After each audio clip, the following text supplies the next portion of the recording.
جابر بن عبداللہ رضی اللہ تعالیٰ عنہ سے مروی ہے، اللہ کے نبی صلی اللہ علیہ وسلم نے بیان فرمایا، من قال حین یسمع النداء، جو شخص اذان سن کر یہ دعا پڑھتا ہے، اللہم رب هذه الدعوة التامة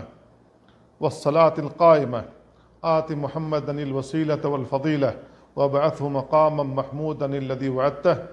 اللہ جو اس مکمل دعوت کا رب اور کھڑی ہونے والی نماز کا رب ہے، آت محمد الوسیلہ، محمد صلی اللہ علیہ وسلم کو وسیلہ اور فضیلت عطا فرما، اور آپ کو مقام محمود پر فائز فرما جس کا تو نے آپ سے وعدہ کیا ہے۔ اللہ کے نبی صلی اللہ علیہ وسلم بیان فرماتے ہیں، حلت لہ شفاعتی یوم القیامہ، قیامت کے دن میری شفاعت اس کے لیے حلال ہوگی۔ اس کو امام بخاری نے روایت کیا ہے۔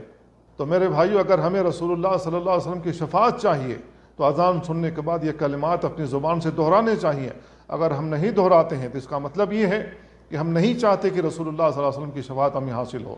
اللہ کے نبی صلی اللہ علیہ وسلم کی شفاعت کی کوئی ضرورت نہیں ہے۔ اگر آپ کو ضرورت ہے اور یقیناً ضرورت ہے تو ہمیں یاد کر کے اس دعا کو پڑھنا چاہیے تاکہ ہمیں قیامت کے دن سرخروئی حاصل ہو سکے اور رسول اللہ صلی اللہ علیہ وسلم کی شفاعت حاصل ہو سکے۔